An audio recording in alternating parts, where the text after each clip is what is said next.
Katherine was just a nanny. Harrison, the most desired tycoon in the world. Two destinies that were never meant to cross. But when a painful secret comes to light, the son he lost in the past, and the fear of never being worthy to meet him, their lives are changed forever. Between silences that wound, waits that feel endless, and a passion that refuses to die, they discover that trusting each other may be the greatest risk of all. But can a love, scarred by broken promises and by the truth of a forgotten son, survive the passing of time and turn sorrow into hope? And you? What would you do if fate placed in your hands the second chance you've always waited for? Calgary, Canada, year 1986. Harrison Drake heard a sound he barely recognized, and a strange uneasiness crept through him. It took him several seconds to identify it. Fear. And Harrison Drake prided himself on being the kind of man who always moved forward, without hesitation, without ever looking back, no matter what kind of storm swirled around him. It was a skill that had carried him far in the high-stakes world of power where he thrived. He reached for the intercom to speak with his secretary in the outer office, his movements calm, controlled, perfectly at ease in the modern space around him. The office was sleek, carefully designed, with an entire wall of glass overlooking Vancouver's skyline, bold skyscrapers rising against an endless blue horizon. But when his secretary answered, his voice betrayed something he rarely allowed to surface. Apprehension. "Tell me I didn't just hear what I think I heard, Miss Laura." And then it came again, the sound, penetrating the thick, hand-carved wooden door that separated his sanctuary from the rest of the world. Louder now, amplified by the intercom. No mistake possible. That hated sound was the cry of a baby. At first, hiccuping sobs. Then, piercing wails that seemed to slice through glass and stone alike. "Well, Mr. Drake," Laura's voice trembled. She had to raise above the baby's cries, abandoning the polished, discreet tone she usually used. They said you were expecting them." Of course he was expecting them, but not here, not now, not in his office. Children, especially crying infants, were about as welcome in any of his company's offices as a bull in a china shop. Harrison Drake had built his fortune and his empire by designing and managing luxury resorts. His company, Sun Enterprises, was synonymous with exclusivity. Every one of his hotels was founded on one central concept: adults only, no children allowed. His office was a mirror of that philosophy. Elegant, minimal, perfectly curated, nothing out of place. Authentic artwork, rare antiques, hand-woven Persian rugs, expensive fabrics stretched across furniture in neutral balance. It was a masculine retreat, modern, seductive, charismatic. Behind his desk, a wall displayed dozens of magazine covers, business and lifestyle publications. And on nearly every cover, his face. Harrison Drake was not just a businessman. He was a brand, a celebrity of power and wealth. And until that moment, he had been immersed in his next conquest. Photographs sprawled across his desk. Images of a nearly bankrupt resort in the wilds of British Columbia, the cabanas at Moose Lake, a place most had written off as a doomed venture. But Harrison could feel in his bones. This was his next triumph. The property had all the makings of a jewel. Wealthy adventurers from across the Northern Hemisphere would flock to it for skiing, winter sports, rugged beauty, and the kind of luxury only his brand could deliver. First, they'd come out of trust in Sun Enterprises. Then, after one visit, they'd return again and again. Yes, this would become the crown jewel of his empire. He was certain of it. The first attempt to purchase the Moose Lake cabanas had gone poorly. The owners hadn't even agreed to meet with him. His reputation as a playboy had preceded him, raising fears that their beloved, family-run hotel would be destroyed by a reckless womanizer. As if a reckless womanizer could have built the empire he had. Founded in 1930, the cabanas had once been a proud family resort. But times had changed. Money had shifted. The modern market belonged to wealthy singles, not families with children. And clinging to outdated traditions had nearly driven the place into the ground.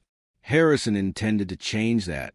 He would fly there personally, meet the Baker family, and convince them that he could honor the property's history while bringing it to life again. He would show them how he could transform their fading dream into a vibrant, profitable destination. It was what he did best. Buying, renovating, launching, managing. This was his world. From an eco-resort in the Amazon rainforest to a safari lodge on the African savanna, from a vineyard estate in Tuscany, where his empire had begun, to a 5-star surf resort in Hawaii. Each one a triumph. Each one adults only. Parents, stressed and exhausted, came to his hotels for one promise: a vacation without kids.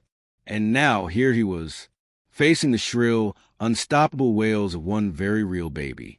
"Good Lord," he muttered, pressing his fingers to his temple as the cries echoed louder.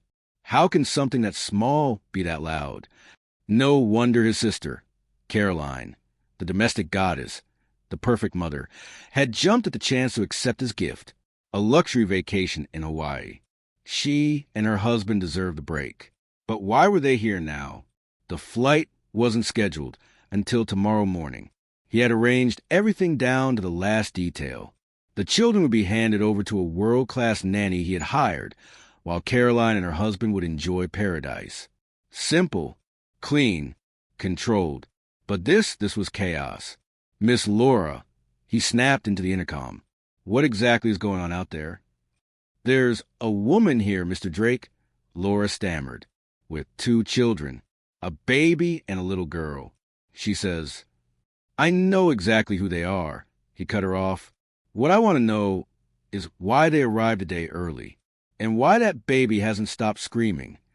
Children and their moods, one of the few things capable of rattling Harrison's composure. And then the door opened. A little girl, 4 years old, smiling as if she owned the place, strode in. Behind her, a woman entered quietly, calm even with a screaming infant in her arms. Not his sister. The girl stopped smiling the moment she saw him. Then, like a cat sensing the one person who wanted nothing to do with it, she ran straight toward him. "Uncle hates us," Lucy declared, wide-eyed and certain. "No, Lucy."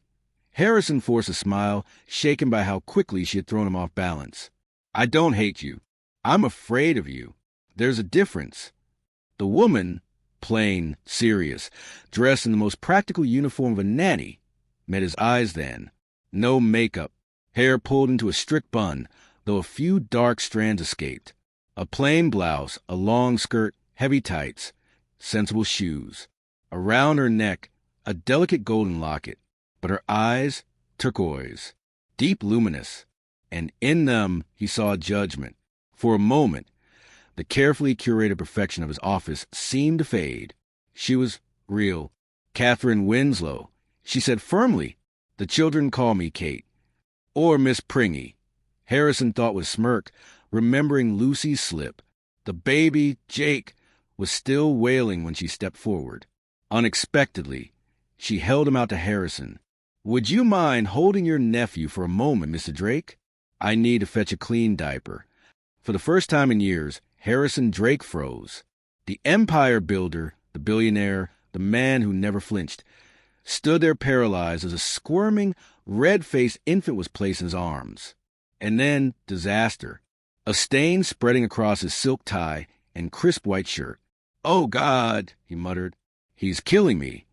But Catherine's lips curved into something unexpected. A laugh. A real laugh. And to his shock, Harrison realized he liked the sound. Laura, his secretary, stood frozen at the door, horrified by the scene.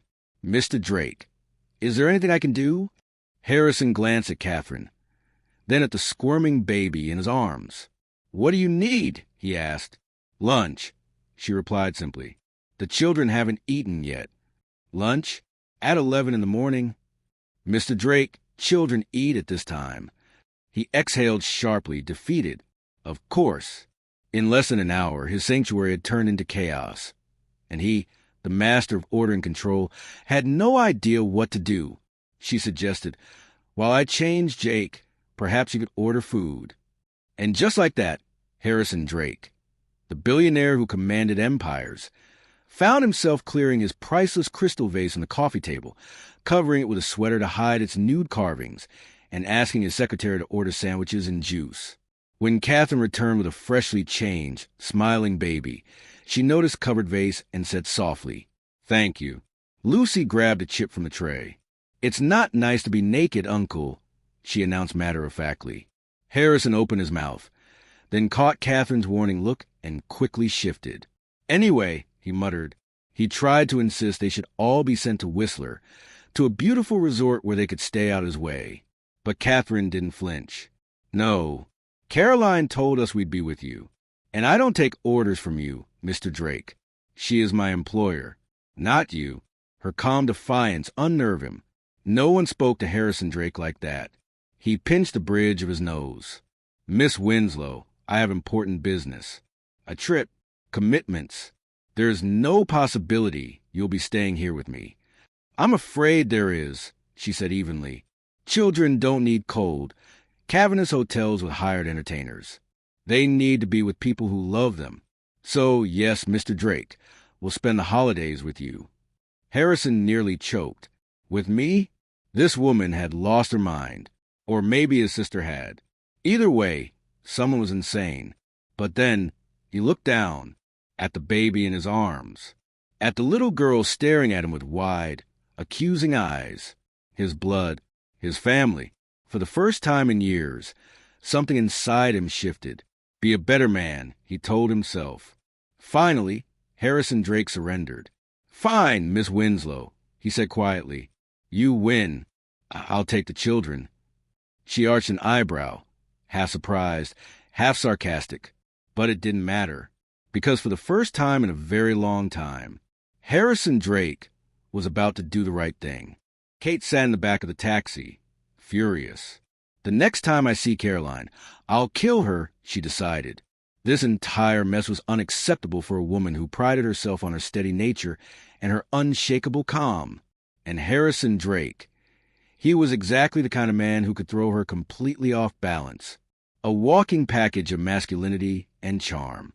That dazzling smile, those jade green eyes, the sharp, masculine face, the air of confidence, the expensive, perfectly cut clothes draped over a lean, sculpted body. Not even St. Teresa herself could have remained unmoved. Kate had known Caroline's brother was attractive. She had seen 2 photos of him in Caroline's house. But nothing, absolutely nothing, had prepared her for Harrison Drake in flesh. One picture showed him at 12 years old, skinny, on the beach, all mischievous grin, and no trace of the man he would become. The other, Harrison in a high school football uniform, irritatingly cocky and confident.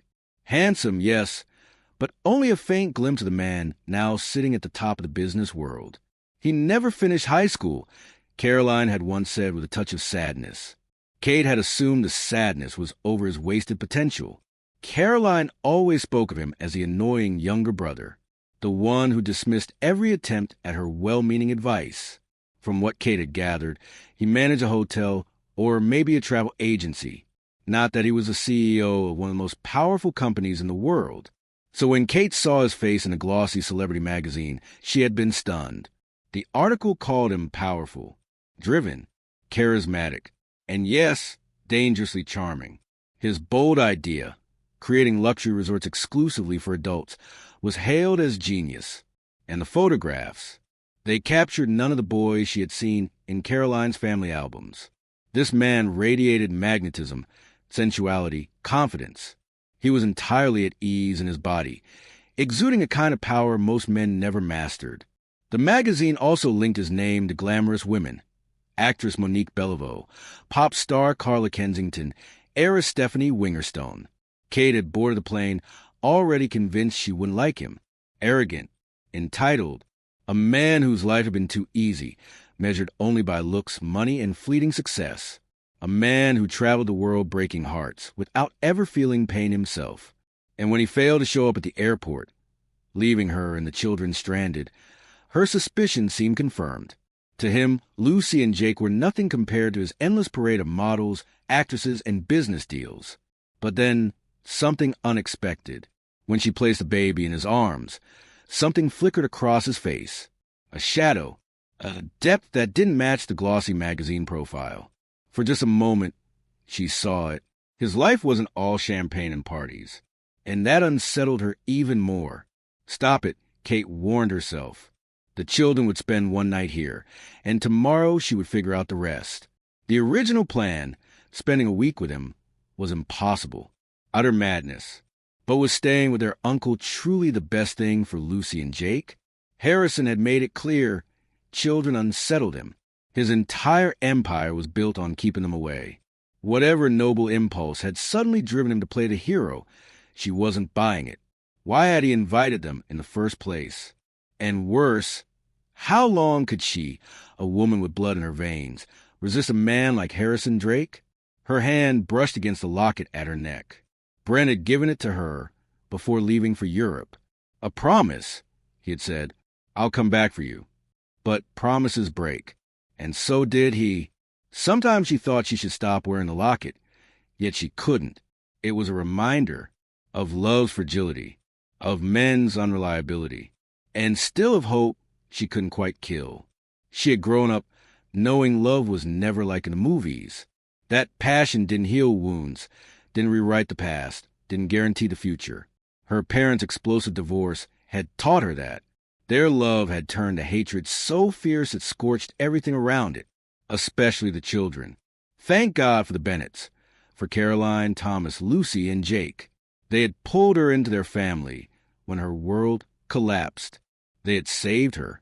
Hey, lady, are we going somewhere or just sitting here all day? The taxi driver broke into her thoughts, tapping the wheel impatiently. When you see an ugly yellow car, follow it, Kate instructed. An ugly yellow car? The driver frowned. Can you be more specific? She glanced over her shoulder. You'll know it when it passes us. Right about now. A sleek, exotic sports car slid past, gleaming under the sun. The driver whistled low. That's not an ugly car, miss. That's one of the most expensive, fastest machines on the planet. Totally inappropriate for transporting children, she muttered. And there he was, the ugly yellow car, driven by the infuriatingly magnetic Harrison Drake. The sports car glided by slowly, almost taunting her. Through the tinted window, Kate caught a glimpse of Jake in his brand-new car seat. Safe, secure, his spiky hair sticking up adorably. She refused to let that soften her opinion of Harrison Drake. One responsible purchase didn't erase the truth. A flashy, selfish car spoke volumes. Fast, showy, self-centered. A hunter, always chasing. What does a car like that say to you? She asked the taxi driver. That you can have any woman you want, he muttered. Exactly. If he speeds up, I won't be able to keep up, the driver warned. If he speeds up, I'll kill him, Kate snapped. There's a baby in that car. My baby, she thought fiercely. Jake wasn't hers, not officially, but in her heart, he was. Twice in less than 5 minutes, calm, dependable Kate had fantasized about murder. That's what heartbreak did. It twisted gentle souls into bitter survivors.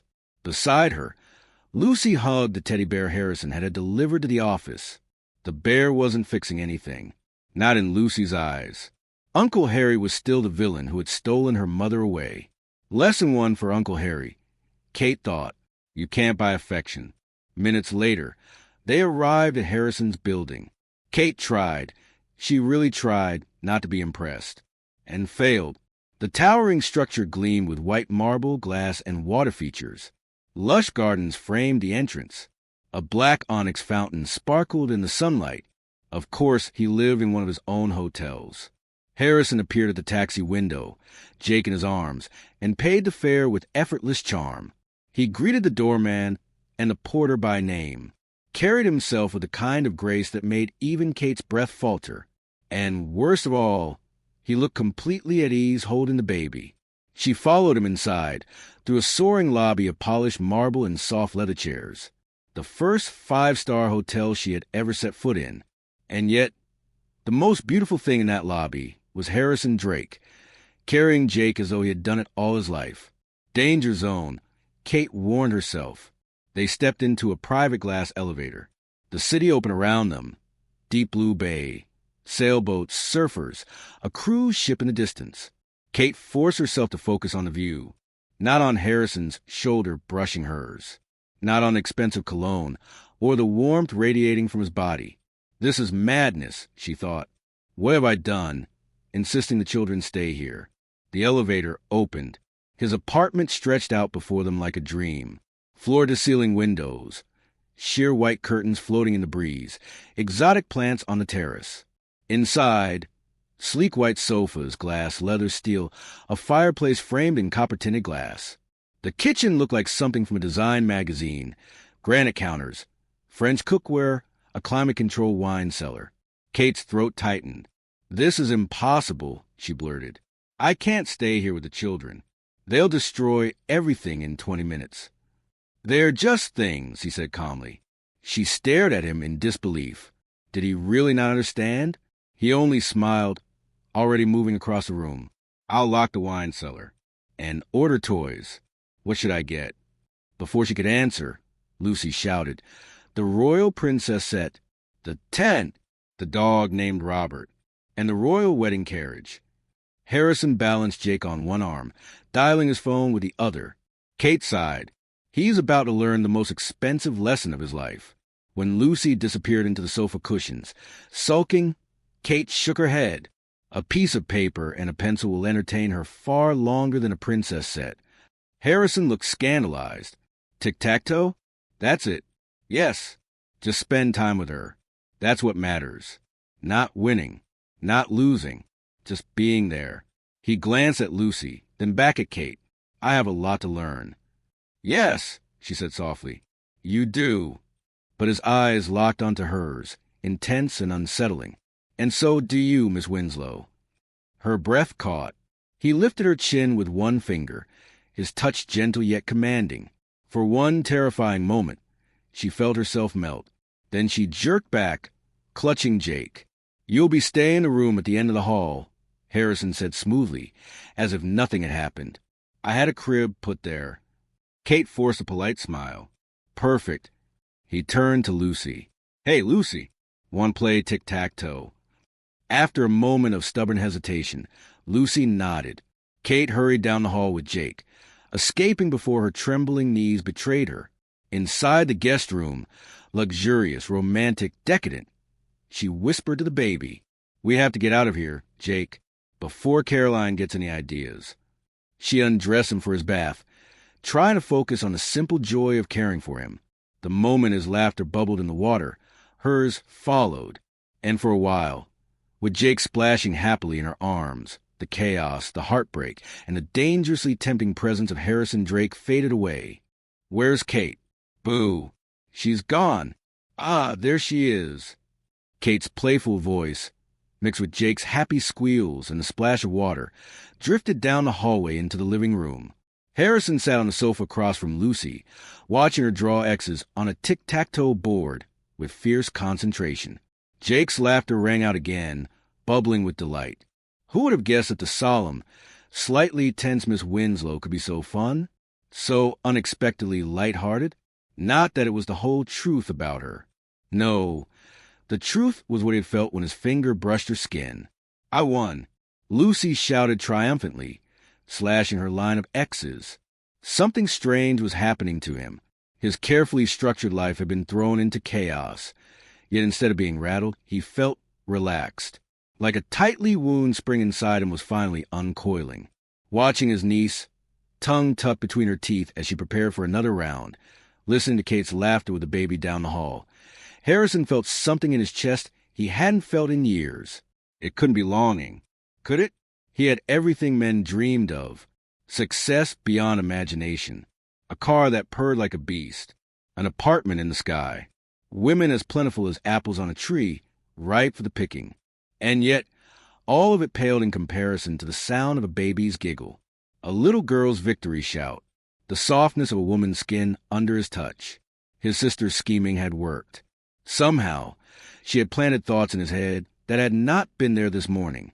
This morning, he had been himself, focused on business, on profits, on acquisitions. He had been entirely, ruthlessly in control. Now, he was not so sure. "I won again. Lucy said matter-of-factly, checking her line of X's. "You're silly, Uncle Harry." Harrison looked at her and laughed. Yesterday, he would have argued. Yesterday, he would have demanded a rematch until he won. But today, after mistake upon mistake, started with inviting them here and ending with touching Kate Winslow's soft, warm skin, he knew Lucy was right. "Let that be a lesson to you, Lucy," he said. "Never drop out of college." "I don't even go to school yet," she replied solemnly. "But when I do, I'll love it.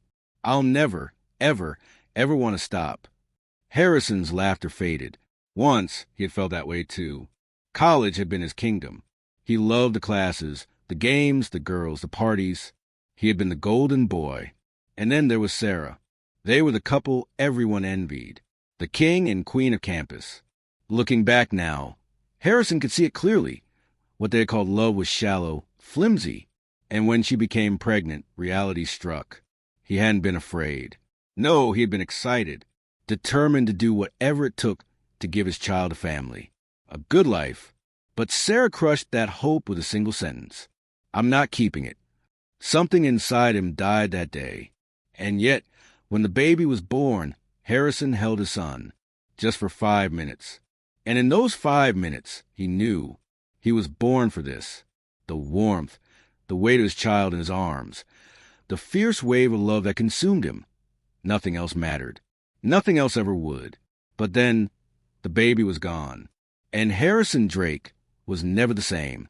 He had dropped out of college a month before graduation, packed a bag, bought a one-way ticket, and disappeared. Since then, children's laughter, their voices, their faces, have been unbearable reminders of what he had lost. Years later, when Sarah's obituary appeared, killed in a skiing accident in Switzerland, he felt nothing, and he took that lack of grief as proof he was unfit to be a father. "Mr. Drake, are you all right?" Kate's voice pulled him back. She stood in the doorway, Jake bundled in a white towel, cheeks rosy from his bath. Her blouse clung damply to her curves. Her hair, dark and wet, framed a face glowing with life. She looked like she belonged with that baby in her arms. And the thought pierced him. Why wasn't she raising her own children, instead of caring for someone else's?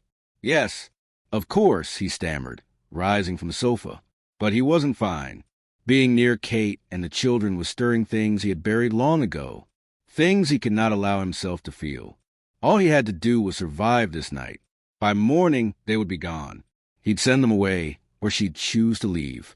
It would be better for everyone. "You're sure you're okay?" she pressed gently.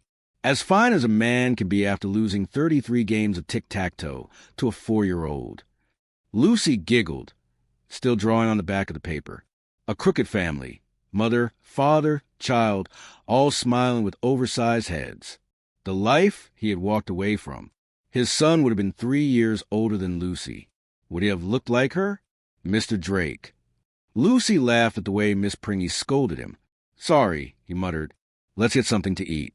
There's a 5-star Italian place around the corner." Kate arched a brow. "Have you ever taken a baby and a 4-year-old to a restaurant?" "No, because he had abandoned that life." "Fine. Pizza," he conceded. "Pizza." Lucy cheered. "My favorite." "Pizza, toddlers, and white leather furniture." Kate sighed. "I don't give a damn about the leather," he snapped. She surprised him with a soft smile. "Pizza sounds good." Minutes later, the boxes arrived. Lucy demanded plain cheese. Kate teased him into ordering anchovies. He poured wine, then thought better of it. Jake smeared tomato sauce across his cheeks. Lucy laughed, until she spilled hers, straight onto the white sofa. Harrison froze. His instinct was to shout. But when Lucy's lip trembled, he caught himself. "It's nothing," he said quickly. "Forget it." But Lucy didn't forget. She bolted across the room, wailing. Tomato sauce spread like blood across marble and leather. Jake joined her cries, his tiny voice rising like an alarm. For a moment, Harrison considered escaping into his office. Let Kate deal with it. But something stopped him.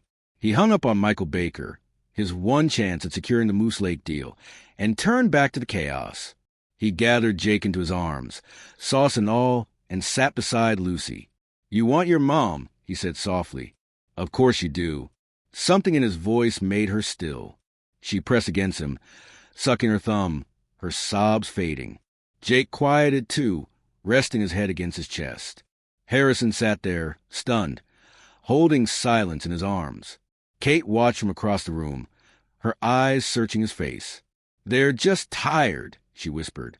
"Lucy's been upset ever since she learned her parents were leaving her behind." He nodded. Maybe his sister had made a mistake. Maybe he had too.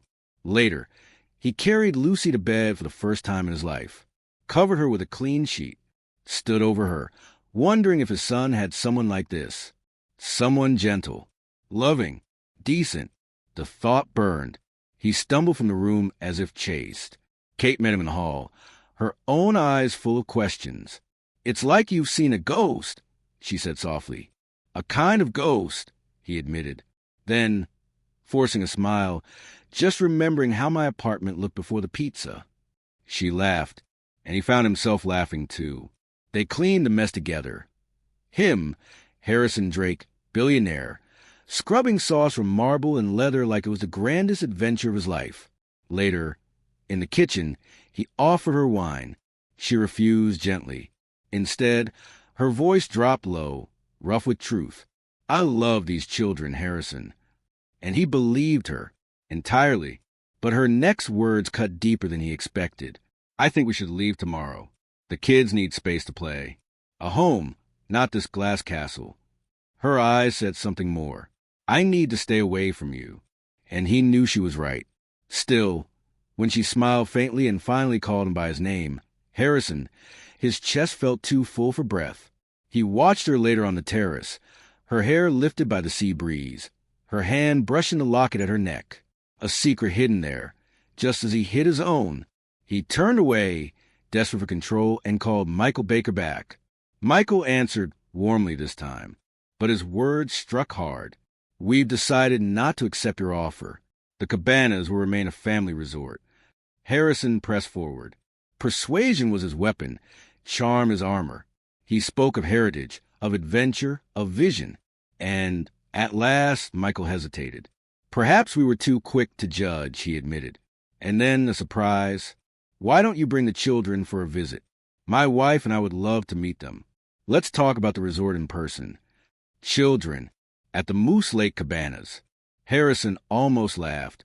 Hours ago, the sound of children's laughter had been his greatest torment. Now, it might be his salvation. "Yes," he said. "Tomorrow. We'll come tomorrow." "For days," Michael suggested. Impossible. He couldn't spare 4 days. And yet, 4 days might be exactly what he needed. "For days," Harrison agreed. And as he hung up, one thought filled his mind. 4 days with Kate Winslow. God help me. Kate woke slowly, stretching like a cat. The bed beneath her was extraordinary, the kind of bed that made you want to stay forever. The sheets were silky and soft. The mattress seemed to embrace her body. For one blissful moment, she let herself sink deeper under the covers, strangely content, until she remembered that today held nothing but uncertainty. Had Harrison already booked their flight home? And why? Instead of relief, did that thought leave her with a hollow ache? Was she beginning to give in to the charm of all this luxury? To million-dollar views and lavish rooms? Or worse, was she giving in to the charm of the man himself?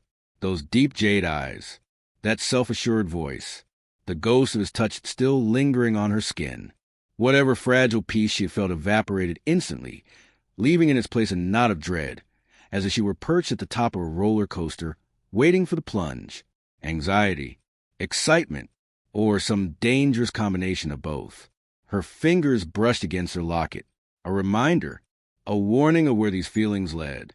She hadn't even healed from Brent. How could she possibly be thinking about another man? Fantasy. She scolded herself sharply. Whatever is happening in your thoughts with Harrison Drake, it isn't real, even if he touched you. Normally, she would open her locket first thing in the morning and allow herself to dream of something that would never come. But not today. Today she left it closed against her chest. Jake's soft babbling pulled her back. She propped herself on her elbows and watched him kick happily in his crib, filling the air with bright musical sounds. That was the gift of children. They didn't allow you to live in the shadows of your mind for long. They pulled you out back into the world. They made you laugh, made you dance, reminded you of simple joys and fleeting moments. They taught you, over and over again, what mattered and what didn't.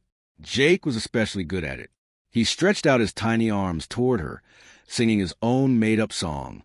Ba, ba-da-da, boo, boo-doo. Kate couldn't resist. It was the first morning in a long time she hadn't woken with tears. She tossed the covers aside, scooped Jake into her arms, and spun around the room, dancing to his little tune. The door creaked open. Lucy bounded in, still in yesterday's clothes, clutching her new teddy bear. Without hesitation, she climbed onto bed and began to bounce. Normally, Kate would never encourage jumping on beds.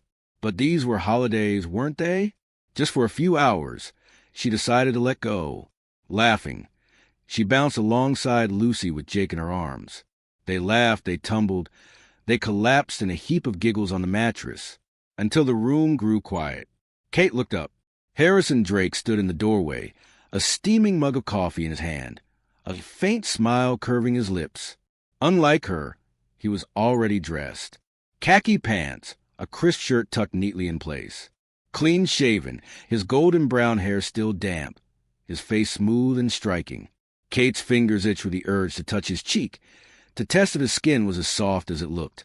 He took a slow sip of coffee, his gaze drifting from the rim of the cup to her lips. Her breath caught. What would it feel like to touch him? To lean forward and... She stopped the thought at once. Foolish. Dangerous. The sexiest bachelor alive could flirt his way out of such a moment without a scratch. But the world's most ordinary nanny? She'd be left a fool. Especially in flannel pajama pants and an oversized men's t-shirt with bold letters that shouted, "Woo-hoo! I had fun in Hawaii." His smile deepened. "Have you ever been to Hawaii, Kate?" he asked lightly. She flushed. No, this was the gift from a friend. "You'd love it," he said simply, as though he knew. How could he possibly know what she'd love? Their worlds couldn't be more different. Still, if Hawaii was anything like this apartment, maybe he was right. "The air smells like your perfume," he murmured suddenly. Her pulse skipped. A line. Clearly, a line he had used before. "I'm not wearing perfume," she replied quickly. His eyebrows rose.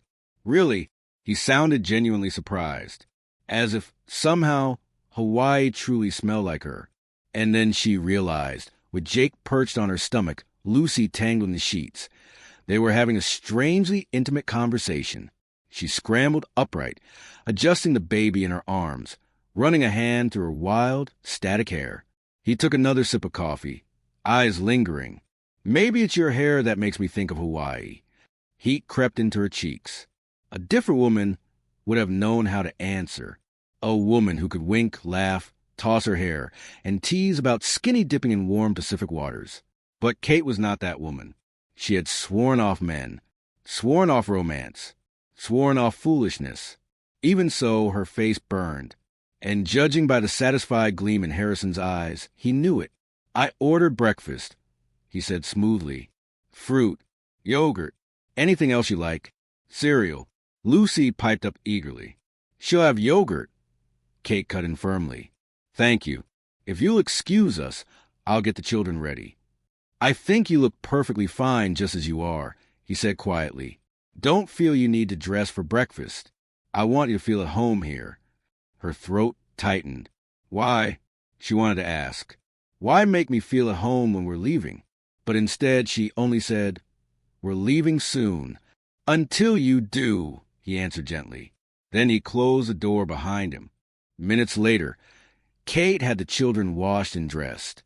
She regretted the limited choices in her suitcase, but she settled on her best option, a navy blue striped blazer with matching pants.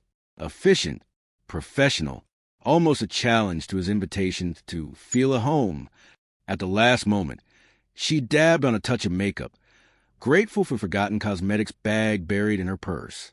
When she stepped into the living room, breakfast was waiting on the terrace. A spread of croissants, fruit, yogurt, breads, and yes, boxes of cereal, including Lucy's favorite, juices, chocolate milk, and coffee that smelled like heaven. For a moment, Kate simply stood there, overwhelmed. How easy life could seem here. A snap of the fingers, and a feast appeared. Cereals, croissants, anything you desired. She took a sip of coffee. Divine, better than the aroma had promised. But even as she savored it, she renewed her silent vow. She would take the children home, before they were ruined for the real world, before she was ruined for it. You like eating on the terrace? Harrison asked casually. He looked infuriatingly handsome that morning, as if the sea breeze itself had polished him. A seducer, professional to the core. She couldn't let her guard down, not for a second. He reached for Jake with surprising ease. Come here, little man. Let's give Miss Pringy a chance to drink her coffee. She looks like she's enjoying it. Without thinking, Harrison began spooning yogurt into Jake's open mouth. At the same time, he poured cereal and milk into a bowl for Lucy, handed her a spoon, and kept up a soft stream of chatter. Kate hid behind her coffee cup, fascinated. Who in the world is this man? Finally, she forced her gaze away, fixing it on the breathtaking view. Morning light glittered on the city. The sea breeze carried freshness. Maybe Hawaii was like this, radiant, alive, irresistible. You didn't answer, Harrison reminded her gently. Do you like having breakfast out here? She started, realizing she'd been caught staring at him again. Yes, it's beautiful. Everything here is beautiful, inside and out. He lifted an eyebrow, clearly amused. No, I meant the decor, she stammered. He laughed softly. Relax. I understood.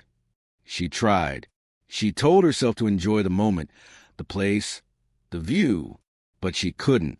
Not when she didn't know what came next. What are your plans for me and the children? She asked bluntly. The thought of traveling again exhausted her. The thought of staying here with him terrified her. He smiled. Actually, I have a surprise. Her stomach dropped. I need to inspect the property for a few days. It's called Moose Lake Cabanas. I thought Lucy might love it there. We all would. A real holiday in the wild beauty of British Columbia. We'll fly in, spend a few days together, get to know each other better. Get to know each other better. Dear God, camping, Miss Pringy? Lucy gasped, eyes shining. I love camping. You don't know anything about camping, Kate reminded her. Yes, I do. Kate turned her glare on Harrison. So this was why he was so charming this morning. Hawaii, indeed. Are you informing me, she asked sharply, or asking me? He paused, then said carefully, I'd really like you to come. It wasn't an answer, which meant one thing. He hadn't booked their flights home. The real question is why you want to drag 2 children and a nanny along on a business trip, she pressed. Not strictly business. She arched a brow, waited. You know as well as I do, he continued. Caroline would kill me if I sent them home after promising they'd have fun. It wasn't the whole truth. She could feel it. Say, yes, Miss Pringy. Lucy begged, placing her small hand over Kate's, eyes sparkling with irresistible charm. Please say yes. Camping. Lucy loves camping. That impossible child. Too much like her uncle. Everything in Kate screamed no. Almost everything. Some quiet voice inside her whispered yes. Yes to the outdoors. Yes to adventure. Yes to the children seeing something beyond glass towers. Yes to more time with him. Oh, God! For once in her life, she longed to say yes to the unexpected, to let the future be uncertain, to embrace surprise instead of fearing it.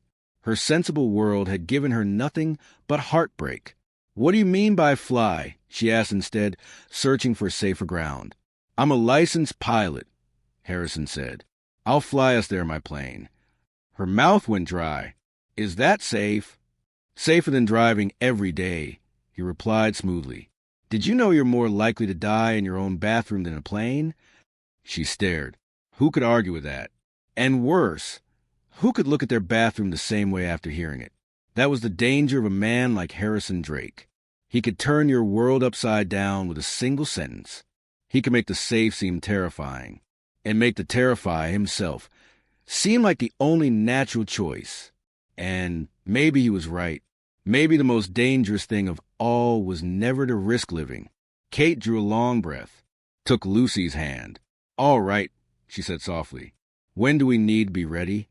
The thing Harrison Drake loved most about flying was the world it carried him into, a world that could only be reached through absolute control, precision of thought, discipline of mind and body, something only another pilot could truly understand. Yes, flying gave him freedom, but only after he obeyed every strict rule. And business was the same way.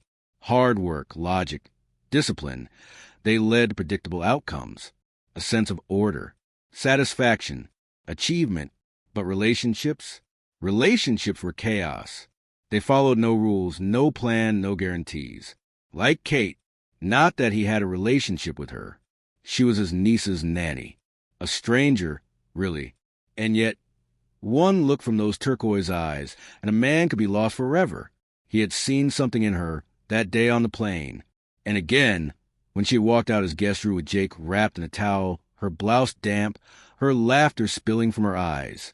Kate Winslow had that rare gift, the ability to lose herself in a moment, to surrender to it completely. And it disarmed him, made him vulnerable, pushed him off course. The more he tried to hold control, the further it slipped away, like the night she asked about his parents. He had done what he always did, pulled away, shut her out, and then, to protect himself, he had hurt her. But the moment he realized that, he wanted to undo it, to reach for her instead. And in a single breath, he'd gone from pushing her away to almost telling her the one truth he had never told another soul. He had nearly told her about his son, a secret even his own sister didn't know. How had she drawn him that close, so fast? Harrison Drake prided himself on control, always, in all things. And yet with her, he heard her voice now, laughing with Lucy. It pulled him to the balcony that overlooked the play yard. Kate had changed into sandals and comfortable clothes. Those sandals revealed delicate toes. Ridiculous that he even noticed. More ridiculous that he couldn't stop noticing. Who was he kidding? He barely knew her. She was simply the nanny. Any kind of different interest was inappropriate.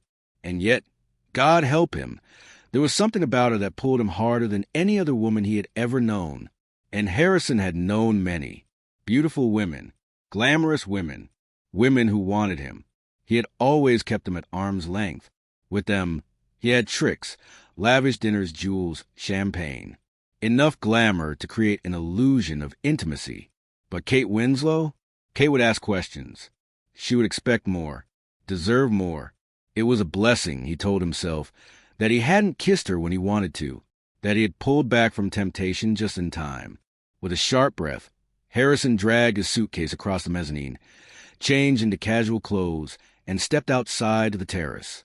He inhaled deeply, the scent of pine, the hush of water lapping the shore, the quiet of the mountains, and across the lake, a small wooded island, crowned with rustic cabin, $1 million view. And yet, Kate hated his plans for this place. He had seen it in her eyes. She was ruled by emotion. He was ruled by business. Or, at least he had been. Because now, even he wanted to preserve the cabins instead of bulldozing them. To keep their history, their personality, their soul. Maybe a pool, a hot tub, a bar, a helipad. Yes, modern luxuries. But keep the heart of it, too. Then Lucy's shriek cut through the air, followed by Kate's laughter. He turned, and the sight caught him off guard. Kate was chasing Lucy up into the treehouse, laughing like a child herself. Her long legs quick, agile, strong. Lucy disappeared down the slide, squealing, and Kate, without hesitation, slid down after her, hair flying, laughter ringing.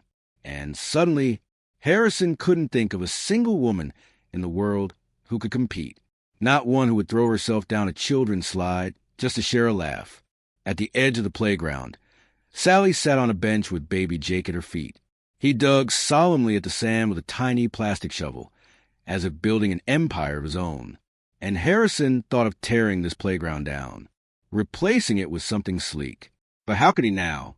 With Lucy's giggles echoing in his ears, with Kate's laughter dancing across the air? That was the danger of emotions. They changed everything. He told himself to stay focused, to remember why he was here. But when he looked at Lucy, running, shining, laughing, he thought instead of his parents, and of everything he had lost. A sharp ache hit his chest.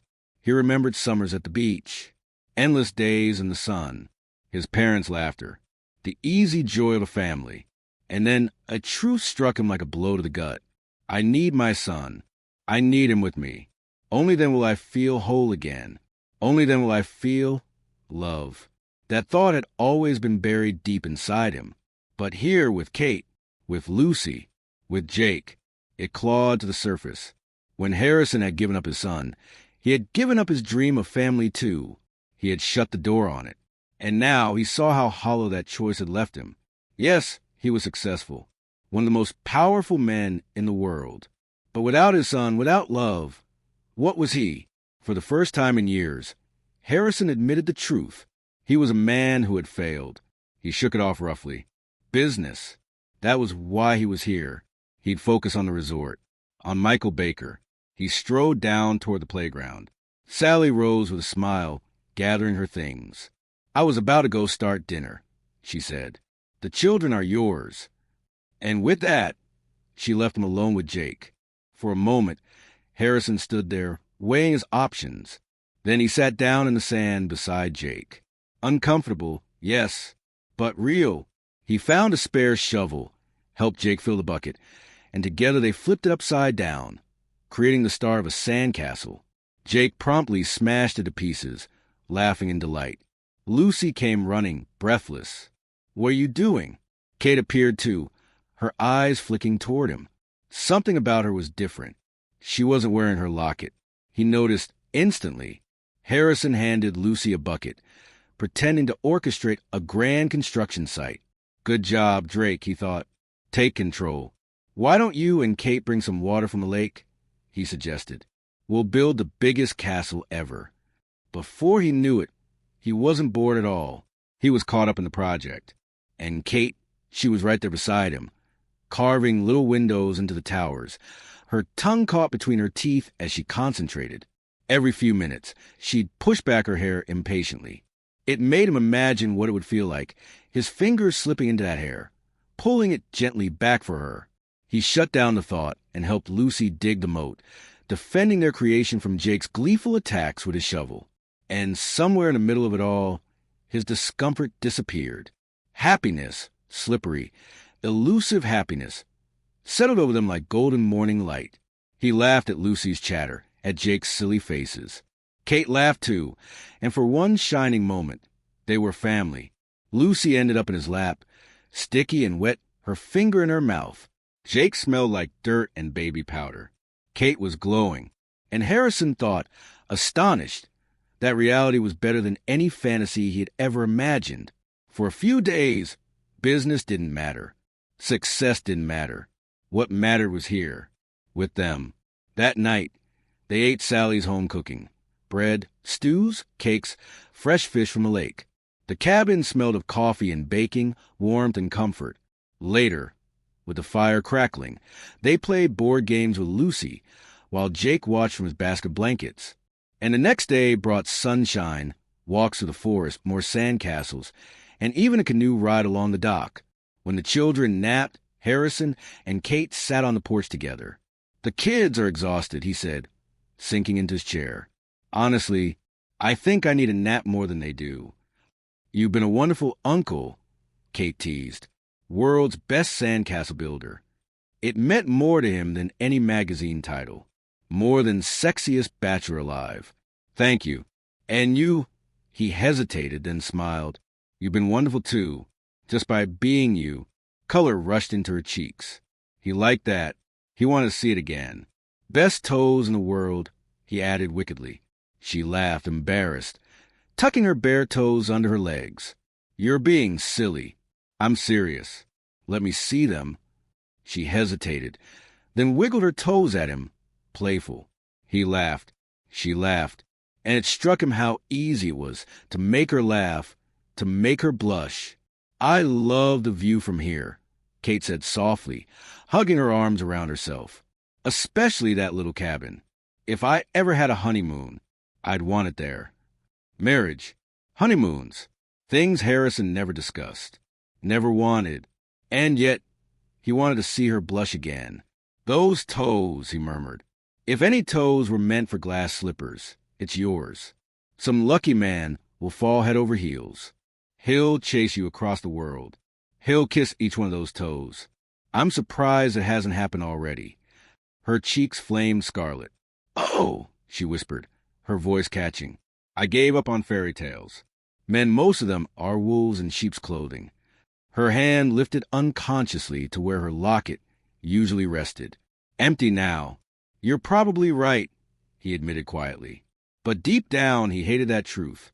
Hated that she had been hurt. And before he could stop himself, the word slipped out. Did he hurt you badly? Her eyes widened. Who? The professor. She froze, then whispered, I'm ashamed to be so transparent. Good, he said softly. It makes you blush again. Did he hurt you, Kate? She hesitated.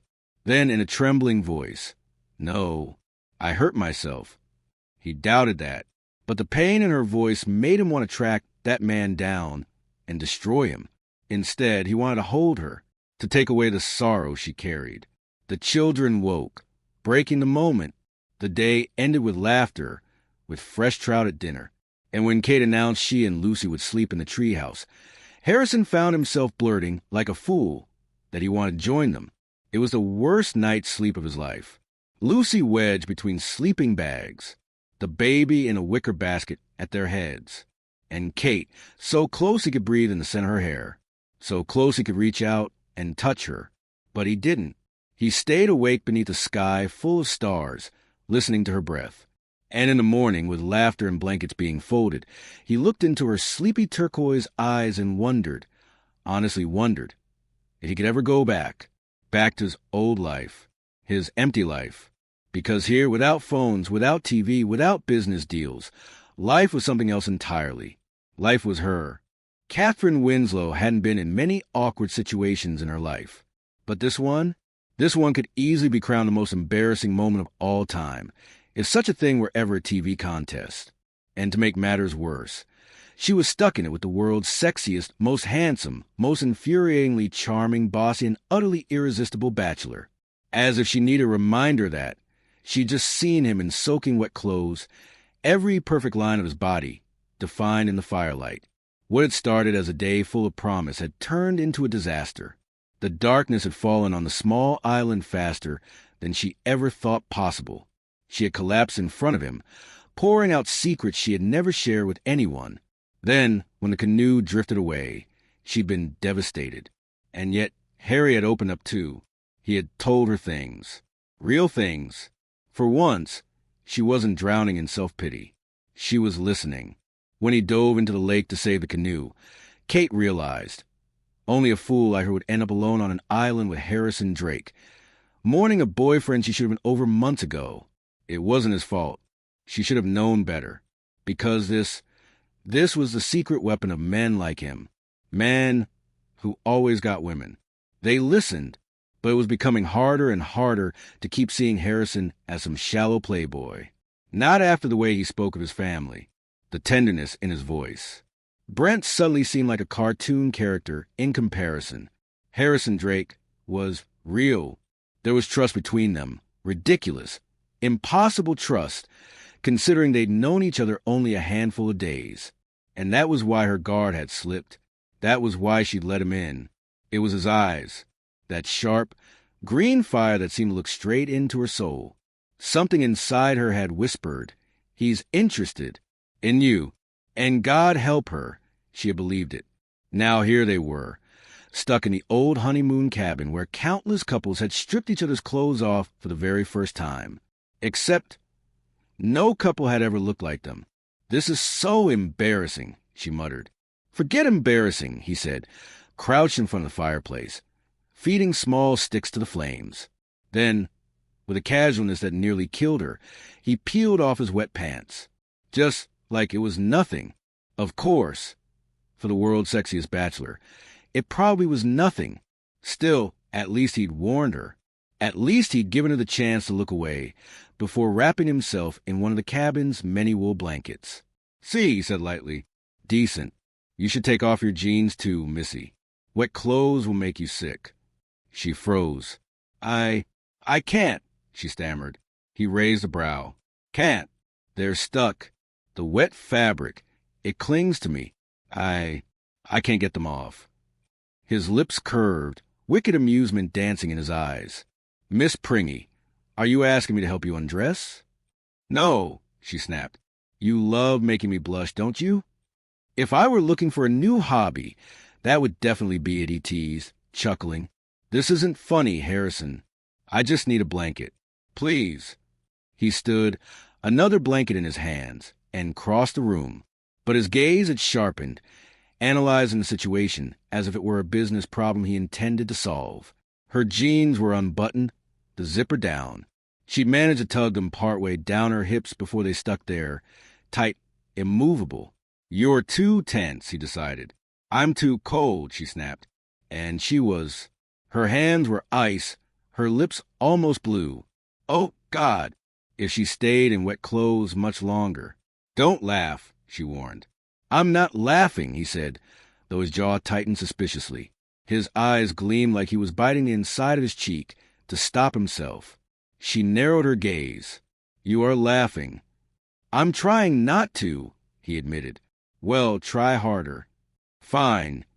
He crouched in front of her, studying the trapped denim at her hips. His gaze was quick, careful, warm, not mocking. He looked up at her face again, and strangely, she didn't feel like a whale. "No, not at all. You need my help," he said finally. His tone was firm. Kate squeezed her eyes shut. Her pride crumbled. Just make it quick." A wicked grin tugged at his lips. First time I've ever heard that in this kind of situation. Her eyes flew open. "We are not in that kind of situation." "You're absolutely right," he agreed easily. His hand slid to the waistband of her jeans, warm against her icy skin. "Oh, my God," she whispered. His touch was solid, real, burning heat against frozen marble. "Your skin," he murmured clinically. "It feels like cold stone." In her head, though, she heard the word she wanted. "Your skin is silk, warmed by the sun. Soft, sensual." How had she let her imagination run this wild? Every minute since meeting him, her mind had spun with a dialogue of hunger, of desire. "Can't you relax?" he asked, tugging gently. "I doubt it," she groaned, then blurted out the most humiliating confession of all. "You'd better hurry, because I think I need to use the bathroom." "Kate." His voice was half warning, half laughter. "Now would not be a great time for both of us to lose it laughing." "Trust me, I'm nowhere near laughing," she hissed. His lips pressed together again. He was struggling not to laugh. He looked like a mischievous elf from some dark fairy tale. "Someday," he promised, "you'll laugh at this. You'll tell the story to your children." No, she would never tell the story, because it would have to begin with, "So, here's how I met your father." And Harrison Drake would never be the father of her children. But the thought hit her anyway. Impossible, unspoken dreams she had buried deep. Dreams of green-eyed babies. He tugged again, the fabric inch lower. "Ow! Who even invented denim?" "Stupidest fabric ever," she complained. "Which is why they don't make swimsuits out of it." He said calmly. Then, gently, "Lie down on the bed. It'll be easier." She glared. "Maybe you should just cut the jeans off me. That's a last resort. Besides, I could cut you by mistake. And then we'd have to explain to a 4-year-old why her beloved Miss Pringy came back from vacation without any pants. Now lie down." Why in her fantasies ever work out like this?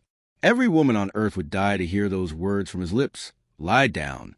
"Don't be so bossy," she muttered. "Hey, if you'd followed simple instructions in the first place, you wouldn't be in this mess." With no dignity left, she collapsed backward on the mattress. "I wasn't about to let you swim out there alone," she mumbled. "Why not?" he asked quietly. The truth slammed through her chest. "Because I think I'm falling in love with you, not a silly crush. Not some foolish daydream I can pack away with a wedding fantasy. Real, terrifyingly real. But out loud, she only muttered, "Teamwork. Now pull. Hard." His hands gripped the fabric again, hot against her frozen skin. He tugged firm and steady. The denim slid, hips, thighs, knees. Her heart slammed wildly as his hands brushed the sensitive inside of her legs. Finally, the jeans came free. He held them aloft, triumphant. She flushed crimson. "My skin must look awful, doesn't it?" He went silent. His gaze lingered. Then, in a low voice, he said, "It looks like alabaster." Her heart jumped. Oh! Then she remembered. Her underwear. "Oh, God! I just hope I'm not wearing a pair that says Thursday," she muttered. He blinked, then burst out laughing. "Oh, no," he said between laughs. "Not Thursday." Horrified, she whispered, "Wednesday." "I'm trying to be a gentleman," he said, still grinning. She wanted the floor to swallow her whole. He draped another blanket around her shoulders.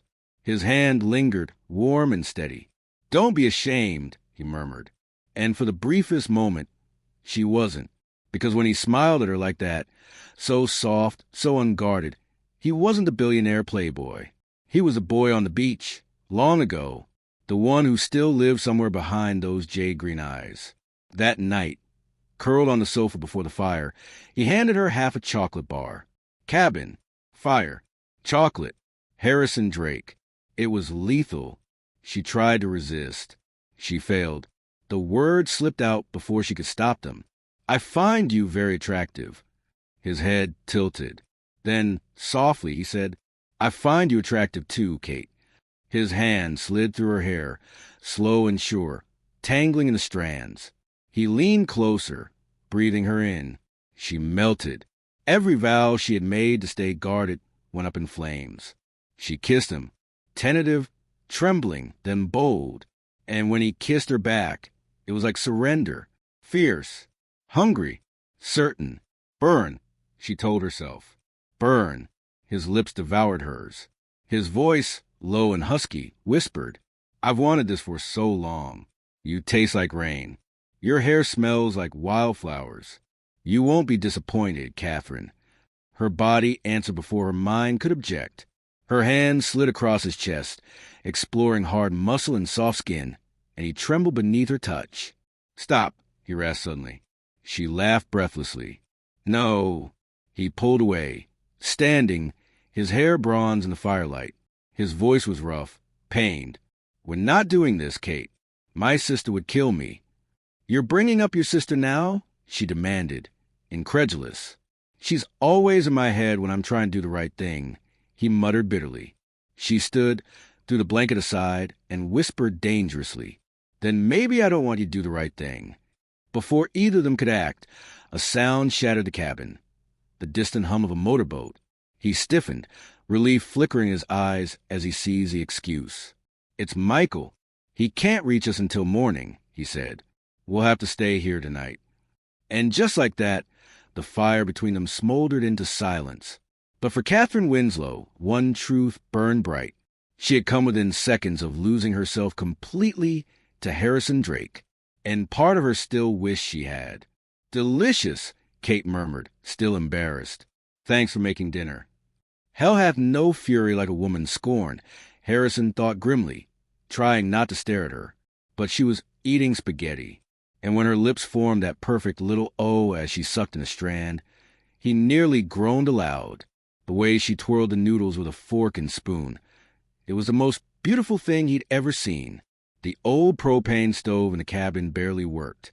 The tanks weren't even full, since there wouldn't be a tourist season this year at Moose Lake.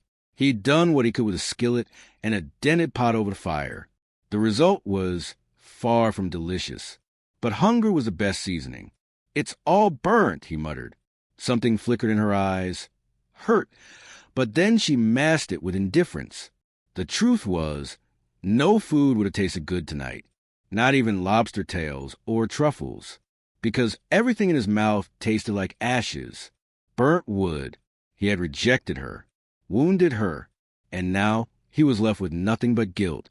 He told himself it was to protect her. to protect her from him, from disappointment.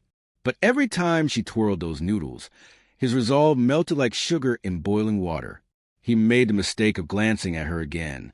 The firelight softened her features, and her expression, blank, controlled, was a mask, but he could see straight through it, straight to the hurt underneath. She plucked a single noodle from her plate, slipped it into her mouth, and desire burned through him like wildfire. He knew himself. He knew part of the reason she affected him was because she was good, modest, sweet, a little prim, even. It was a librarian fantasy. The quiet, respectable girl with a tigress hidden just beneath the surface. Except with Katherine Winslow, it wasn't fantasy. She was a tigress. And God help him, he wanted her back. Not just her kisses, though he wanted those desperately, but the trust, that rare, impossible trust she had given him, and that he had thrown away. "Want to play cards?" he asked carefully. The glare she gave him could have withered a redwood. "No, thank you." "Charades?" "Nothing." "Dessert?" Silence. "This is going to be a long night, Kate. God forbid you suffer even a second of boredom." "As if anyone could be bored around you," he muttered. "So serious, so difficult, doesn't listen, doesn't appreciate sacrifices made for her own good." She cut him off. "What are the dessert options?" "Chocolate cake." "Well, not baked, but still chocolate cake."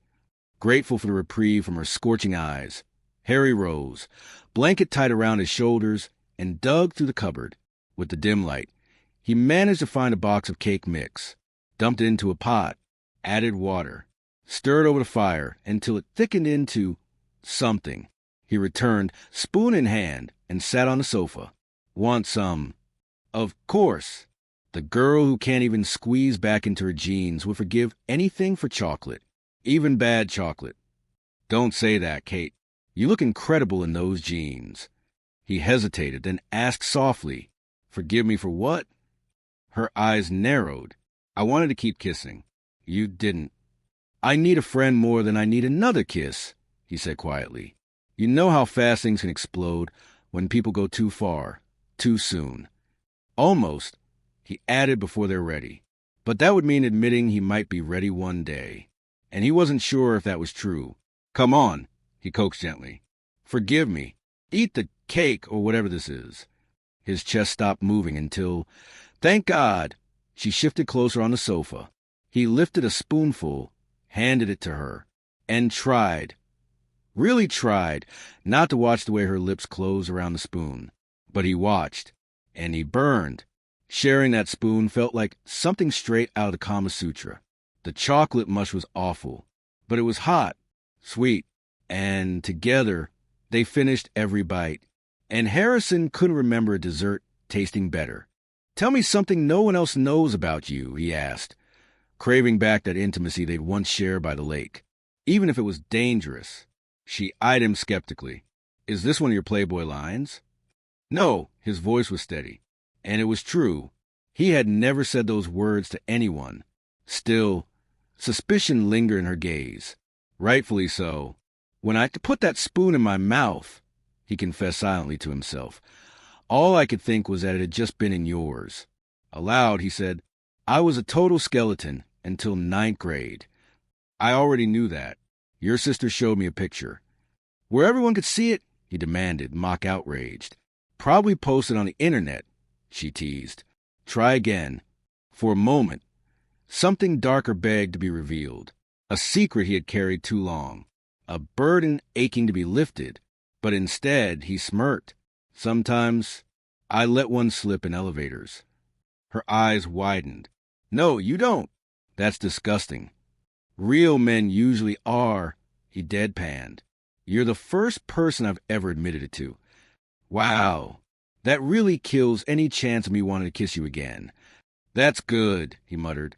Her voice softened. What was so terrible? Temptation nearly broke him. To tell her, to show her who he really was. But instead, he licked the last of the chocolate from the spoon. "No," he said sharply. "It wasn't terrible. Not at all. Your turn." She hesitated, then whispered, "In 9th grade, I sent a rose to Leonard Burnside. Signed it from Miss Marchand, the French teacher. You liked him? I hated him. He was an arrogant jerk. He even marched into the library, recited a line in French, and tried to ask her out. Got suspended for 3 days. Harry laughed. Note to self, never make an enemy of Katherine Winslow. I never told anyone, she admitted softly. Your turn. I never floss. Ever. She gasped. You're revolting. You mean you couldn't tell I don't floss? He said grumpily. See? If you really knew me, you wouldn't even want to kiss me. And then it happened. The best thing yet. She laughed. And he laughed. And together, they plotted wicked pranks she could have pulled on arrogant Lenny Burnside. The fire crackled. Warmth wrapped around him. Sleep tugged at his bones. Her head drifted onto his shoulder. He couldn't stop himself. He reached out, let his fingers tangle gently in her hair. What I wonder about you, she murmured after a long silence, is if you had such good times with your family on holidays, why does your business exclude families completely? The war inside him was brief. He had carried the weight long enough. And he wanted, God help him, he wanted her to know him, truly know him. When I was in my last year of college, he said, voice low, my girlfriend got pregnant. We had a baby. We agreed to give him up for adoption. Silence. She stared at him in the flickering firelight, stripped of every mask. And what he saw in her eyes wasn't condemnation. It was love. Her hand cupped his face, tender, forgiving. You didn't want to, she guessed softly. Oh, Harrison. He swallowed hard. No, I didn't want that. I wanted what I'd lost. A family to call my own. That sense of belonging. I can't tell you how much I missed it after my parents died. The words spilled out unguarded, as if they had waited years for this moment. What happened to the baby? She whispered. Sarah didn't want ties. She wasn't ready. I thought about trying alone, being a single father, but she said it was stupid. Said there were so many families ready to love a child, to give him stability. My head agreed. My heart. His voice cracked. My heart never forgave me. She said nothing. She didn't need to. I didn't finish college, he continued. I ran. I abandoned my son, handed him to strangers. What kind of man does that? I wandered the world, avoiding anywhere families gathered. Eventually, I bought a small hotel in Italy, filled it with singles, with noise and distraction. And before I knew it, success had me by the throat. Her hand stayed against his cheek, warm, steady, like absolution. But he knew better. Kate could never absolve him. Still, she whispered, have you considered that maybe you gave him exactly what you lost? A family, a home, love. Sometimes I let myself think that. Sometimes I even pray it's true. And Kate, I don't pray much. Have you ever thought about finding him? Sometimes. And what stops you? Fear, I guess. Fear of being rejected. Fear of wanting too much. Fear of searching the whole world and never finding him. Her eyes glistened. Oh, Harrison, you really can't have everything, can you? The words pierce him, because of a woman like Kate. He could almost believe he might. For the first time in years, the loneliness inside him eased. When you give up a child for adoption, she said gently, it's not about what you need. It's about what he needs. And if he ever wants to know who his father is... He stared at her, awed. What a woman she was. A woman who could save a man who had lost his way. And for one fragile moment, sitting by the fire with her laughter still echoing in his ears, Harrison Drake dared to believe he might one day be that man. They were saying goodbye. Kate couldn't believe how quickly the days had slipped away. She wanted to tell Harrison how much she admired him for telling Sally and Michael the truth. She wanted to ask how he planned to help them, because of course he would, and she wanted to thank him for trusting her with the story of his son. But somehow, during the short flight back from Moose Lake Cabins to Vancouver, the words never found their moment. Maybe it was because his expression was distant, because he looked utterly absorbed in flying, because there was no invitation for conversation, and because Jake demanded her attention every second. Lucy, meanwhile, was staging a delayed tantrum over having been left behind for one night. Her fury only grew when she couldn't find Michael to say goodbye. Now she was shredding the teddy bear Harrison had given her, hurling bits of stuffing through the cabin like snow. Harrison didn't even flinch. The moment they landed, he asked them to wait, stepped out, and came back with arrangements already made. A charter flight to Toronto, a car waiting to take them straight to Caroline's house. Then, before Kate could catch her breath, he took her hands in his. For a heartbeat, she thought he might kiss her. He didn't. But in so many ways, the way he looked at her was better than a kiss. His eyes were steady, strong, filled with trust. "I'll be in touch as soon as I can," he promised. "There are things I need to take care of. I don't know how long it will take. But I swear, Kate, I'll come back to you." Words so achingly similar to Brad's. Would she do it again? Build another fantasy around a handful of words and a vague promise? But when she looked into Harrison's eyes, she believed. This time was real. Despite their different lives, their fears, their scars, she believed that he would come back, that it would all be okay. Caroline and Thomas returned a day after Kate and the children. They were sun-kissed, relaxed, more in love than ever. The tenderness and respect between them was moving. And with her family whole again, Lucy's bad behavior evaporated instantly. Kate, meanwhile, had never felt so uncertain about her own choices. Part of her lived in waiting, heart racing every time the phone rang. When she thought about those days at Moose Lake Cabins, they felt more real than anything else in her life. He had shared his secret with her, his son. Every time she remembered his courage in saying out loud, his years of loss, of abandonment, of struggle, and now his determination, her eyes filled with tears. His promise meant something. It wasn't empty words. It wasn't charm. It wasn't impulse. She knew he needed her, that he wanted her beside him in the waters he was stepping into, just as they had rowed together before. But then the days passed. 1 day, 2, a week, and no call. Insecurity returned with a vengeance. Had she really built a romance out of a fragile fantasy? The world's sexiest bachelor had bared his soul to her, told her his deepest secret. That had to mean something, didn't it? Of course it meant he walked away from glamorous actresses, singers, and heiresses for a nanny. Of course it did. Kate dragged out her wedding dress, spread it on her bed, and let herself imagine. Imagine herself walking down an aisle. Imagine him waiting. But the days turned to weeks. And when it became clear he wasn't calling, Kate turned to her only faithful comfort. Chocolate. One afternoon, while the children napped and she folded fresh laundry, Caroline stormed into the laundry room like a hurricane. "All right, Kate. Enough. Talk to me. What on earth is wrong with you?" "What do you mean?" "I mean, you've been eating chocolate nonstop. You're not yourself with the kids. You're acting like an employee instead of family. I miss you. What's going on?"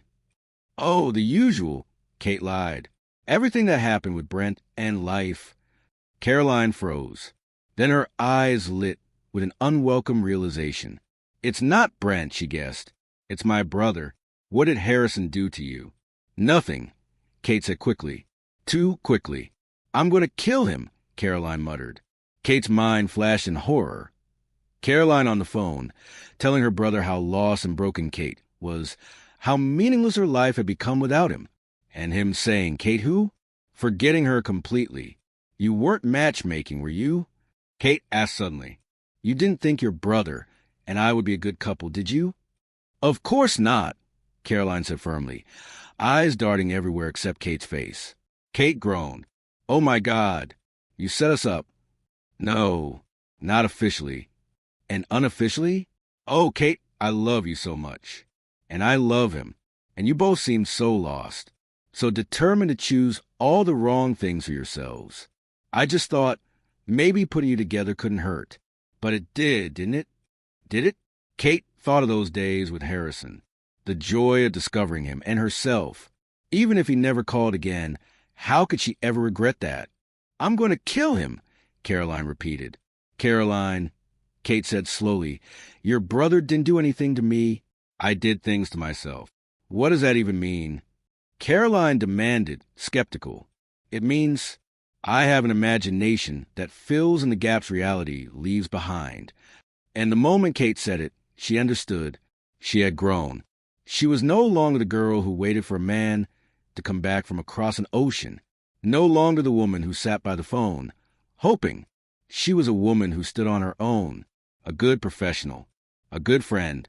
After wasting years dreaming about Brent and the life they never had, was she really about to waste more years on a fantasy that Harrison might call? Not anymore. As Caroline stared, Kate carried her half-eaten ice cream to the sink and dumped it out. Enough, she said firmly. No more self-pity. No more playing the victim. I have a life to live. I'm still going to kill him, Caroline muttered. No, at least not because of me, Kate said, steady now. The next day, her day off, Kate carried her wedding dress to a community theater and donated it to the costume department. They were thrilled to receive it, and she was thrilled to let it go. That silken lace fantasy belonged on a stage, in a world of make-believe, not in hers. Afterward, she signed up for canoeing lessons at an outdoor sports center, and while she was there, she noticed a climbing class. She signed up for that too. She threw herself into it, every spare moment filled with new challenges. And then, the most unexpected thing happened. Katherine Winslow fell in love with herself. She fell in love with a woman who laughed while scaling walls and slicing her paddle through the water. The woman who embraced uncertainty and turned it into strength. By spring, as cool days melted into humid summer afternoons, she was running through sprinklers with Lucy, splashing in the kiddie pool with Jake, showing them that life was a gift. Imperfect, unpredictable, but a gift all the same. She was strong, independent, capable, fun, loving, alive, and ready to dance with life. The irony? Now the men who had once overlooked her were suddenly chasing her, flirting with her. But Kate discovered the truth. The best life was her own. Her work, her joys, her simple nights lying in the grass, staring at the stars in wonder. One afternoon, after canoeing class, Caroline intercepted her. There's a call for you. Her brows arched meaningfully. It's Harrison. Kate's breath caught. She took the phone. Kate, came his voice. Deep, familiar, steady. How are you? Just a simple question. And yet the sound of him sent a shiver straight through her. I'm fine, Harrison. But before she could ask about him, he continued. Carol tells me you've been busy. Canoeing. Climbing. Yes, Kate said, careful to keep her voice neutral. She also tells me guys are calling you all the time. Was that jealousy in the voice of the world's sexiest bachelor? Kate laughed. Not all the time. His voice dropped lower. She says you're not going out with any of them. Harrison, your sister should not be telling you about my personal life. She can't resist when I beg, he teased. And who could resist him? Why are you begging for news about me? She asked softly. You know why. Kate didn't answer. She couldn't trust her voice. Couldn't trust her heart. Kate, he said, steady now, I couldn't call until I faced some things. Until I did the work to put down all the baggage, every broken piece, that kept me from being the man you deserve. She wanted to tell him he was wrong, that he had always been that man. But something in her told her to wait, to listen. When I came back from Moose Lake, he continued, I kept hearing your words about thinking of my son's needs, not mine, doing what was best for him. I talked it over with my lawyer. After a long fight, we finally agreed to register with an agency, one that arranges reunions. All three sides have to agree, the child, the adoptive family, and the biological parents. Until they all say yes, nothing happens. Emotion thickened his voice. Kate's heart swelled with pride. There was a long, long pause. Then he whispered her name. Kate. He couldn't possibly be crying. Not the strong, control man. Not the successful tycoon. Not the world's most eligible bachelor. But his voice was raw. Kate, they're waiting for me. Oh, Harrison, she breathed, his name falling from her lips like a prayer. I'm meeting my son and his adoptive parents this weekend. They live in Calgary. His name is Ethan. And Harrison's voice cracked again. I want you to come with me. Her heart stopped. Why? she asked carefully. Because the answer mattered. Because if he wanted her there just as a nanny, she would refuse. Because this is the most important thing I've ever done. And I can't imagine doing it without you. Because I trust you more than I trust myself. And because I think I could fall in love with you. I think I already am. Tears blurred her vision. Kate, are you there? Yes. Will you come? Will I come? Oh, Harrison, her voice shook. I'm already there. I've been waiting for you. And in that moment, she realized it was true. The canoeing, the climbing, the laughter, the self-love. It had all been preparing her, not just for him, but for herself, for the woman she had become. Strong enough to love someone else, because she had finally learned to love herself first. I was waiting for you. Kate's words, so simple, yet so powerful, became Harry's lifeline in the days that followed their call. Her voice, her faith in him, was the air in his lungs. The only thing keeping panic from consuming him. Harrison Drake, the man who had built a billion-dollar empire in only a few short years, had never felt so small. All his accomplishments meant nothing compared to the weight of this moment, meeting his son, and seeing Kate again. It was as if in an entire world only two things mattered: love and the chance to hold on to it. Harry stood nervously at Calgary International Airport, clutching a bouquet of flowers like a schoolboy before his first dance. When Kate finally emerged from the security gates, he almost forgot how to breathe. She had changed. She looked slimmer, more radiant, dressed in a silk blouse, a tailored blazer, and perfectly fitting jeans. But her hair, wild, untamed, gloriously hers, remained the same. Curls falling around her face in a way that made his fingers ache to touch them. She was sun-kissed, glowing, her turquoise eyes shining brighter than he remembered. Other men noticed too, heads turning as she walked, lingering looks that made his jaw tighten. Too late, gentlemen. She's mine. And then she saw him. Her face lit up. She ran into his arms, no hesitation, no restraint. He lifted her, spinning her around, the scent of her hair flooding his senses. For one perfect moment, she was home. When he set her down, he brushed a curl from her face. "Tonight," he murmured, taking her bag. "It's just us. Tomorrow, we meet Ethan and his parents for lunch. If it goes well, maybe the zoo afterward." She searched his face gently. "How are you?" Harry managed to smile. Of course she knew. She always knew. Terrified, he admitted. Not just about Ethan. About her. About them. He couldn't afford to lose her. Not now. Not ever. Her answer was simple. "Let's order pizza at the hotel. Watch a movie in your room. Like daisies." Like her. Simple. Perfect. He flushed, awkward as a teenager. Book to your own room." "I didn't think." His voice trailed off. Kate laughed, tossing her head back. "Harrison, you'll have to court me. I'm not like the others." "You're not," he said softly. "No one else would ever use that word. But you, I mean it. I intend to be courted. I won't just fall into bed with you." That night, sprawled across his hotel bed, they ate pizza and watched movies, laughing like old friends. At 11, she kissed him goodnight. Just one kiss. Gentle, promising. And then she disappeared into her own room. The next morning, Kate insisted on climbing.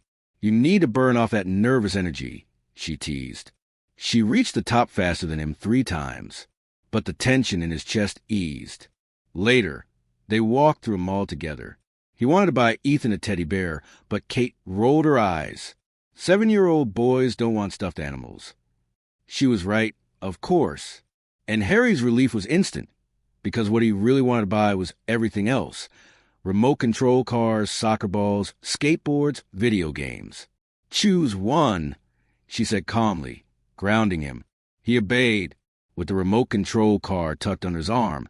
They drove to a quiet neighborhood, a modest house, a neat yard, a volleyball net stretched across the grass. A bike leaned against the wall. And for the first time, Harry felt peace. His son was safe. His son was loved.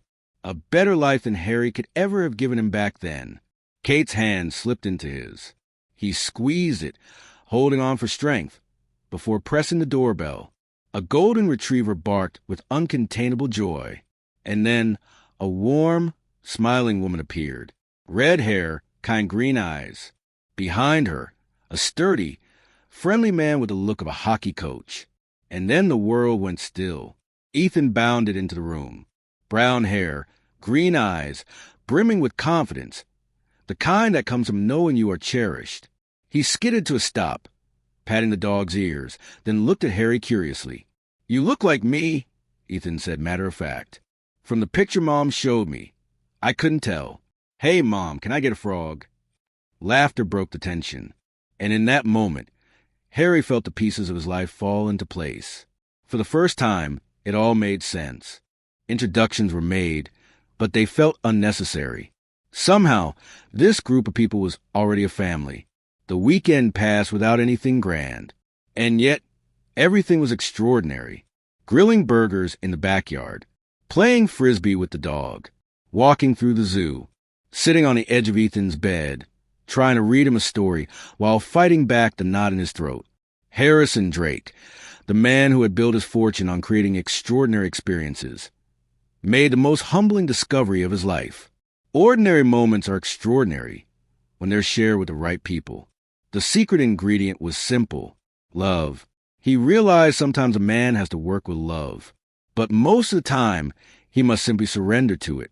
On Sunday evening at the airport, he held Kate's hand while they waited for her flight. Her fingers laced with felt almost too perfect. "I can't remember a more perfect weekend," he whispered. "Neither can I," she said softly. Soon, miles would stretch between them. The thought alone made his chest ache.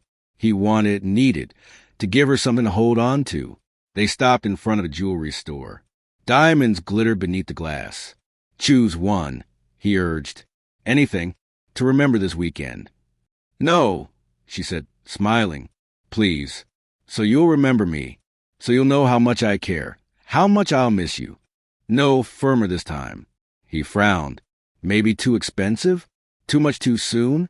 Though he had given far more extravagant gifts for far less meaningful reasons. He pointed to a tray of delicate bracelets. "Then what about one of these?" "Harrison, no." "Kate," he protested gently, "I'm courting you." She looked at him with patient kindness, almost like explaining something to a child. "No, Harry, that's not courting. That's charming. And there's a difference." His brows drew together. "Then how am I supposed to court you?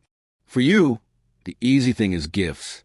Covering me with things money can buy. But that's not what I want." Her voice softened, her eyes steady on his. "I want harder things from you. I want your time, your energy, your commitment. I want you. You can't win me with diamonds, Harrison." He grimaced. The weekend had gone so well. He thought he had already won her. But she was showing him the truth. It wasn't about the finish line. It was about the journey.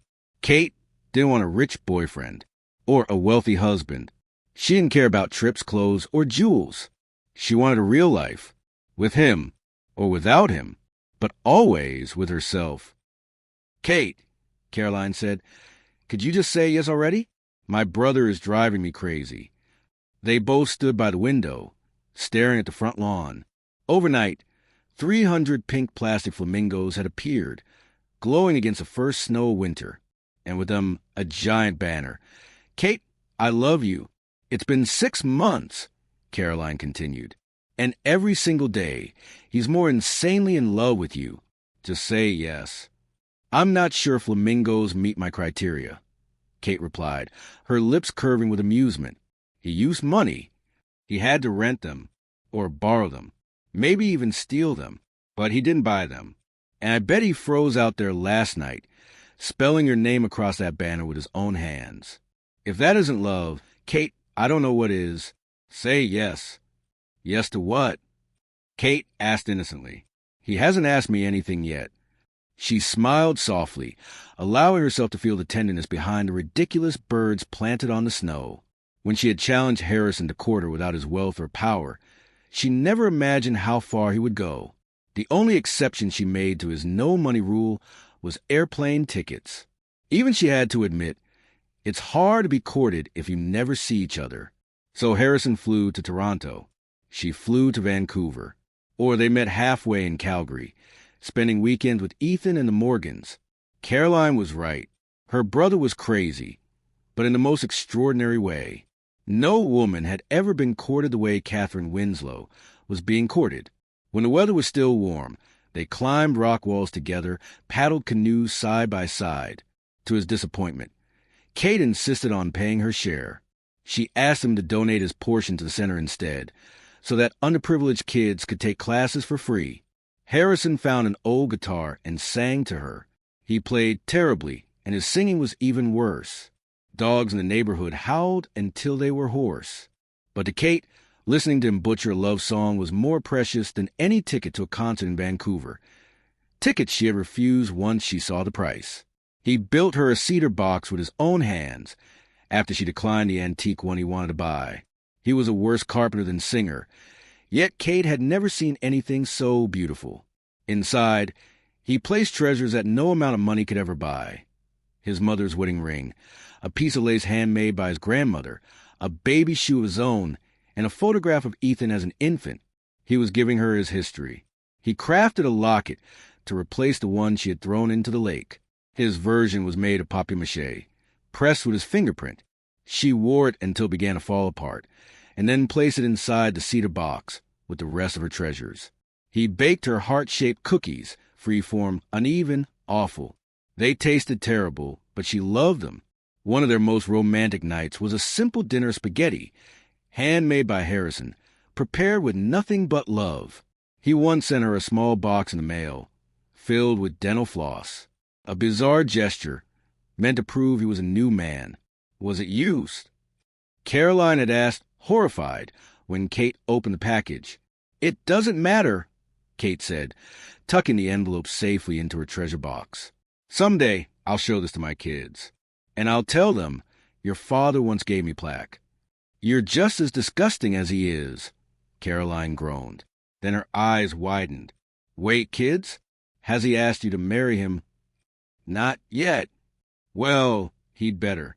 If he sends one more gross package like this, I swear I'll report him to the post office."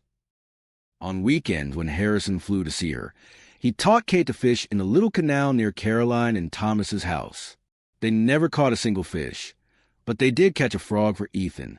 Harrison eventually chartered a plane to fly the creature safely back to his son. When the canal froze, he taught her to skate. She never managed without him holding her up, and that was fine by her. They glided under the stars, hand in hand. One afternoon, when children were giving away kittens from a cardboard box, Harrison chose the prettiest one for Kate. She named him Moose. Harrison laughed. When he sent for her in Vancouver, she brought her terrible poems, cooked him disastrous meals, admired the flowers he grew for her on his terrace. They took train rides, explored Stanley Park, and spent long nights in a hot tub. In Calgary, they picnicked with the Morgans, biked trails with Ethan, played ball in the yard. One afternoon, they built a roof for Ethan's treehouse. Leaky, crooked, perfect. Together, they discovered joy in ordinary life. And now, back at Caroline's house, the flamingos stood guard. "There he is," Caroline said with a fond sigh as Harrison pulled up in a small sports car, clearly rented. He struggled with something enormous strapped to the back. An 8-foot slide. Then a little boy jumped out of the car. "My God," Caroline whispered, tears flooding her eyes. "That's my nephew?" She didn't wait for an answer. She burst out the door, stumbling to the flamingos, desperate to hug the boy who looked so much like her brother. The rest of the day passed like magic. The children adored their new cousin. They slid down the toboggan again and again until their cheeks were pink and their laughter echoed through the snow. When they returned, Caroline gathered the children under her wing. Then she pressed an envelope into Harrison's hand. "You two need time alone. Fix this, Harry. I mean it. I'll take care of the kids." Inside was a map. Kate felt her cheeks flush, realizing exactly what this meant. They followed the path into the countryside, arriving at a small cabin. Only once inside did Kate realize Harrison was part of the plan. The cabin was stocked, with boxes of spaghetti and cake, mix waiting on the counter. Harrison cooked for her, with a roaring fire in the stone hearth. He stirred the cake mix in a pan, cooking it slowly over the flames. "I don't want this," Kate teased. "Come on, you're too thin." It was true, but this time, her thinness wasn't from despair. It was from joy. There wasn't a single empty space inside her left to fill with food. He drew her into his arms, his voice trembling. "I can't do this anymore, Kate. I can't just kiss you." "I know," she whispered. "It's okay. You've won me. Let's go to bed." "No." She blinked, confused. "What do you mean?" "It doesn't end that way, sweetheart." And then Harrison Drake, the world's most powerful man, dropped to his knees. He pulled a small box from his pocket. "Kate, will you marry me? Will you be mine forever? Will you have my children and be part of my family? Ethan, your niece and nephew, all of us?" "Yes," she breathed. He kissed her, deep and trembling. But when she tugged him toward the bedroom, he stopped her with a smile. "Not yet. You'll have to wait until our wedding night." "Really?" She sighed, disappointed. "Really? Fine. Then let's eat your disgusting cake." They shared one spoon. It wasn't so bad. "Don't you want to see what's in the box?" he teased. She had forgotten all about the ring. Truthfully, the ring meant nothing compared to the foil one he had once made, now resting in her treasure box. Nothing compared to the days of laughter, adventure, and love. She opened the box and froze. Inside was no ring, just a folded sheet of paper. Legal words she didn't understand, until she did. The deed. To Moose Lake Cabins. "I can't imagine building my life without you as my partner, my confidant, my equal. This is yours, Kate. Do whatever you want with it." She stared at him, speechless. "How long will it take you to plan the wedding?" he asked eagerly. "I want you to have it all. The dress, the bridesmaids, the cathedral, the—" "No," she interrupted softly. "I don't want any of that. That's about a wedding. I just want to be married." Her cheeks warmed. "Harrison, I can't wait very long." "For what?" he asked, eyes dancing. "You know." "Tell me?" And she whispered her secret desires into his ear. "You're right," he grinned. "We need something quick. My honor's at stake. What do you have in mind?" "A quick civil ceremony," she said. He laughed. "I forgot. You already have a wedding dress." "I don't anymore. I'll marry you in ski clothes if I have to, so we can go straight to our honeymoon." He arched a brow. "And where will that be?" She blushed. "At Moose Lake Cabins." "It's snowing there," he said. She smiled, her heart bursting. "I know. That's exactly why. I don't even know how to reach the cabin in winter. I'm not canoeing across a frozen lake." "Harrison." "Yes." "I trust you'll figure out." She paused, her voice tender. "I trust you." He leaned close, whispering wickedly, "You wouldn't trust me if you knew the thoughts I've had about your toes." Kate smiled, pressing her cheek against his shoulder, her hand safe in his. "I trust you," she whispered again. "Forever and beyond." Harrison Drake looked around. One of his rare moments completely alone, behind his cabin at Moose Lake Cabins. The sounds of summer drifted in. Shouts from a soccer game, music from a nearby radio, laughter, children calling one another. And in his hand, a small rose bush, ready to be planted as soon as he found the perfect spot in the little garden he had started there. Almost nothing had changed at the cabins since he bought them. A few improvements, new furniture, fresh paint, some repairs. But the magic remained untouched. For years had passed since the first time he came here. And yet, the place still felt like home. Kate loved it, knew exactly how to keep it alive. Families filled the cabins year-round, winter and summer alike. No televisions, no self-service, no internet. And still, nothing could keep people away. Ethan was 11 now. Summers were spent with Harry, his new family full of possibilities. Splashing the water, swimming, running with cousins until the sun went down. Sally and Michael still lived there, raising their grandchildren now that their daughter Darlene had passed away the previous fall. They managed the cabins for Kate, with the same love they had always carried for place. And now, He and Kate had a baby, a little girl. Life had never been so good, so rich, so complete. Every morning, Harry woke filled with love and energy, ready to walk the earth with his feet firmly planted, his eyes on the horizon, and his heart on his promises. He had planted a garden in memory of Darlene, something that had brought Sally to tears, something that still made Michael choke with emotion. He loved tending those plants, the peace of that small corner, the smell of damp soil, the feel of earth in his hands. It had been such a long road, he thought, kneeling now to dig a small hole for his rose bush. Twisting, difficult, confusing at times, lonely, too. But he had learned. He had learned the value of things, the value of people, the rightful place each one held in his life. And Harrison had learned the most basic, most profound truth of all, the greatest treasure any man could ever hope to know, the power of love, love that heals, love that restores, love that guides, love that fills, love that draws children and friends closer, that pushes away the shallow, the false, the unworthy. Dad, are you coming? Our team needs backup. It was Ethan's voice calling. He called him Dad now, and he still called his adoptive father Dad, too, without confusion, without conflict. A boy so deeply loved, so fully accepted, that his heart had simply made room for more. Another dad, another love, another promise of happiness. Harrison brushed soil from his hands, covering the roots of the rose bush with care. He stood, wiping the corner of his eye with the back of his hand. "I'm coming, Ethan," Harry shouted back, his voice breaking into a smile. Then he ran down the wooden steps, 2 at a time, back to his life, back to his family, back to the place overflowing with love and laughter, hugs and games, mud fights and soccer matches, races in the sand, lullabies in the night, and the kind of certainty that only love can bring. His world.